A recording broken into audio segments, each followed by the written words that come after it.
off one day. Had me saying things the Hispanic girls say. Hating when we call the shit Spanish girls say. Had me think. Okay, and 3, 2, 1.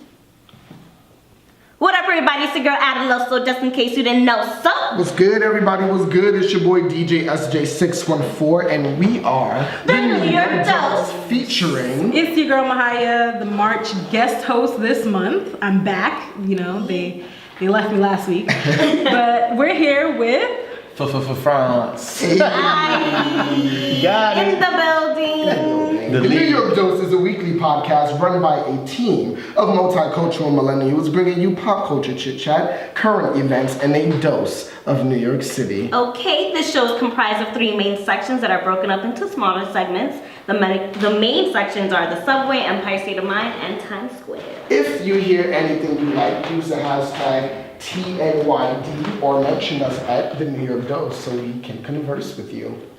Yes, and the segments in this section correlate with the New York City train line, the trash as MTA. And since we have a guest, we're gonna make them ride all up on it and hopping from train to train. So let's get into it. Fronze in the building. Welcome to the G Train, Fronze. We on the subway. What up? What's going on, man? Tell us a little bit about yourself. Who the fuck are you?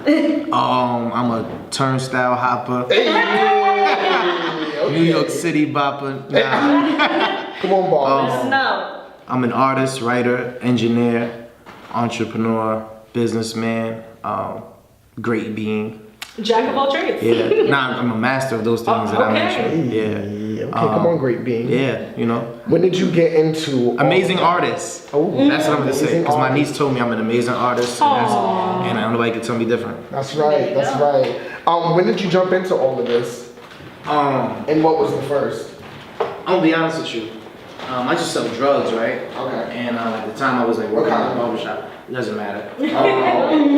How you gave me a dose? You're not gonna give me the whole thing. It is the New York Dose. You're right. Can't argue with that. And when I was young, I was just like infatuated with street life. So I like still all drug dealers were, would cut hair or do construction. I wasn't with the hard labor, so I was like, I'm gonna go to the barbershop, build my clientele up.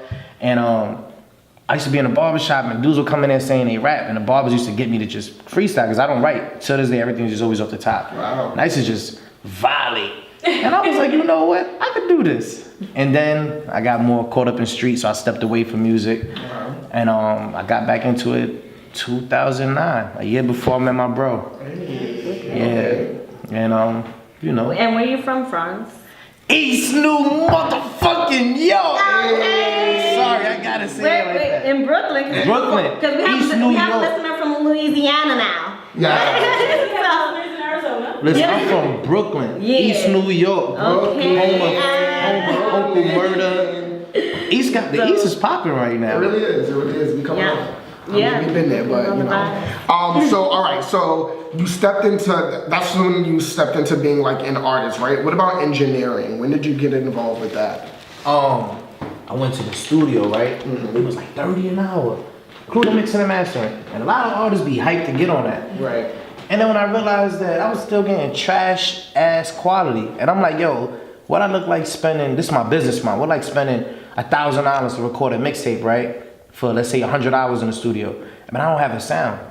I'd rather spend $1,000 in building my own studio and have unlimited time. So then I went from like, my bros would tell you, I'll be up 7 o'clock in the morning when I have no job on YouTube. I learn one effect and do 5 songs trying to use that effect. And now it's got to a point where my records is coming out of my crib, and they sound better than my boys who's paying $70 an hour, $60 an hour. So, Sometimes it's just better when you do shit yourself. Yeah. They always say if you want something done right. Listen, I done sat there and freestyle something, and then like next time she see me, I have a draft. I'm like, yo, this I was visioning this. And they be like, oh, it sound like what you said. I love that. So let's talk about you linking up with your bro. Who exactly is your bro? How did he come into the picture, and what role does he serve in your life right now? My motherfucking God. First of all, In the studio right now. Yeah. in the studio. But I have to give a shout out to the other bro. He's not here because he's in Boston. My bro Secret's Dame, my brother since '95. And my bro here, Tommy, aka Tommy Hawk, because he rolled the Hawk blunts, aka Tom Buscemi, because you look at his feet, he got Buscemi's, aka Better Business Bureau. You feel me? I met Tommy in 2010. Like, I was dealing with somebody who wasn't who they said they was, which made me lose a $1.2 million deal. And Tommy was dealing with somebody who painted a false picture. But them two linked together, and we just happened to be the accessories to pull up that day, because they was using us to show off. And we met in like June, and by August we took a road trip to Miami, like all of us. But we only had like $100 ahead. Like we ain't had no bread. And our bond got tight because when we got out there, we feel like the first hour of being in Miami, like we got guns pulled out on us at the studio behind Tootsie's strip club. And you know, I just stood in front of my bros like, son, what's up? Like, we here for this. That slided, and then we went to Benzino Hip Hop Weekly studio, and one of the dudes was with us had like a crazy mouth, because me and Tommy still didn't have a relationship yet. Like, we just was cordial. We hung around each other. We still getting to trust each other, and a lot of people use him. You know what I mean? Like, everywhere we went, people expect him to pay, and I'm the kind of dude like, dog, I got you. Like, I got my own. I'm good. If I don't got it, I ain't going. Come on, you know what I mean? Fuck through. So when we went to that Benzino studio, you know, situation occurred with some Zopound dudes, and they was about to like rob us and kill us on some straightforward. That's what they were saying in Creole. Luckily, one of my boys spoke Creole, but he was soft. I'm an honest person. One thing about me, I respect you. Like, if that's not you, and I mean, I'm cool. Like, I expect that. But if you talk that talk and then shit pop off and you leave me hanging, when I see you, I'm lighting your ass up. But we was in the studio and they was talking about violating, and I'm 6'8". I'm 5'5" physically, but my energy is 6'8". You ask any of my friends, they'll tell you I'm 6'8". I ain't say it to myself. It was given to me, so that's why I'm running with it. Okay. Shout out to 6'4", because he know I'm 6'8". And I just stood in front and I'm like, listen, if y'all gonna do something, do it. All this chatter. If you gonna clap us, but I'm not with the bullshit. And they was like, hey, we fuck with you, man. You ain't no fuck boy, but your man a fuck boy. And from that point, me and Tommy got cool. And then I ain't see his ass for 7 years after that. Damn. Yeah, because the two dudes that were part of the circle with us, one had me believing he ain't want to fuck with me because I had a fallout with the other guy. And he had him believing that I ain't fuck with him because he was still fucking with my boy. So I never had a problem with him. And then in May, one of the dudes hit me like, yo, Tommy pulling up. I'm like, yeah, I want to see him. I ain't seen him in 7 years. I'm a real dude. I feel like there's something awkward between us. I'm gonna pull up on you like, what's up? Like, what's going on? There's nothing here. I see him as open arms greeting. I was like, May 3rd. From May 3rd to today, we just been inseparable. Like, and he plays, what role does he play? This is my business manager, my manager as an artist, but this is my business partner. Like, before the music, we do business together, and we're brothers. It's the bond. I tell people, you lose friends trying to do business, but you make family through business. This is true. And people don't like what you mean. Like, you can't involve your family and friends when you're trying to grow a business, because they still looking at you for the person that's not a businessman. But when you meet somebody through business, they respect your business, and then you can introduce them to your personal, and then they will respect your personal. So that's my fam right there. Like, you know, my hands are swinging, feet kicking, gun blades, whatever happens, I got them like on a million. That's lit. I love that. So what projects are you doing right now? What's going on Fronze recently? Kicking ass and taking names. You know, we made a plan to start putting out music because I have a big catalog, but I was ghostwriting for a while. Okay. And I just think I just felt I'm not really social.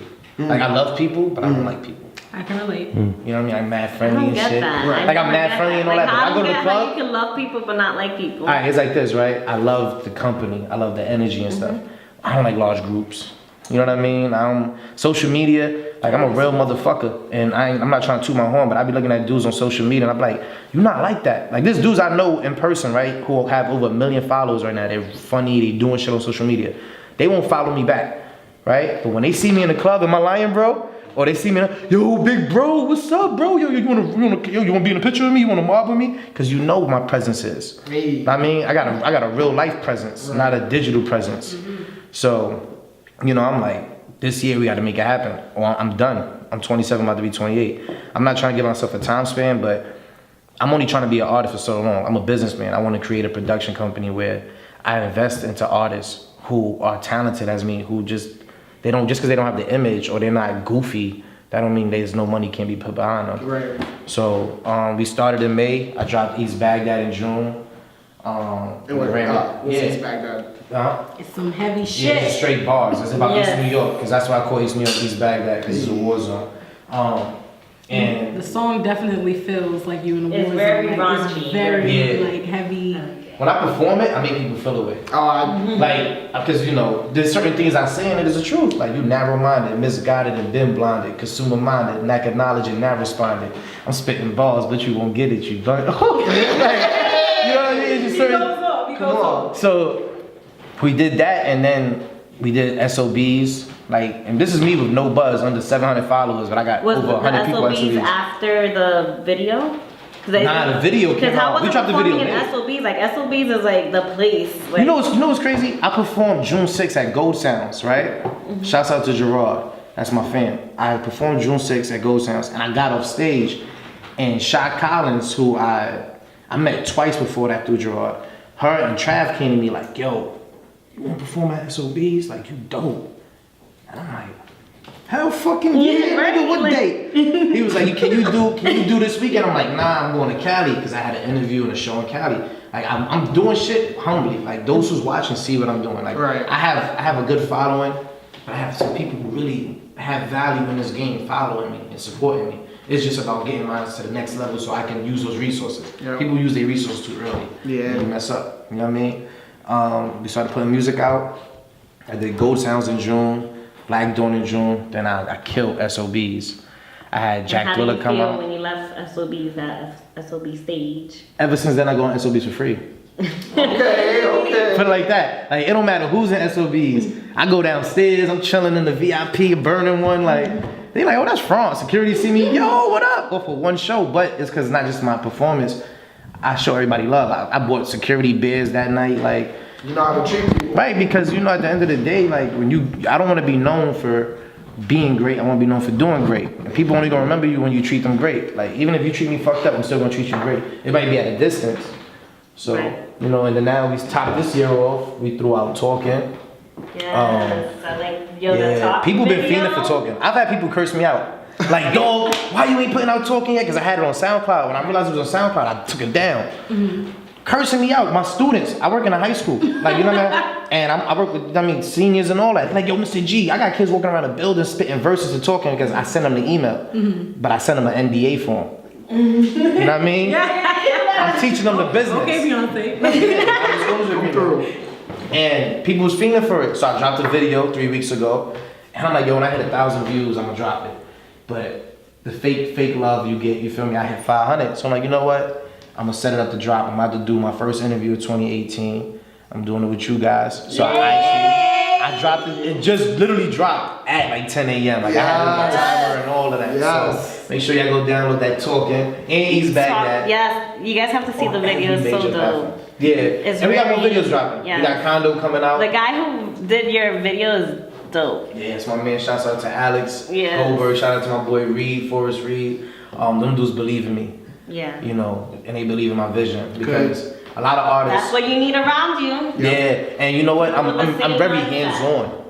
Like my video, I'm like I got the whole idea. I got the whole idea. Like this is what it is. Just give me your ideas. I'm not the kind of person. This is my vision. Nah, Right. I'll come to the table like, yo, this is what I'm picturing.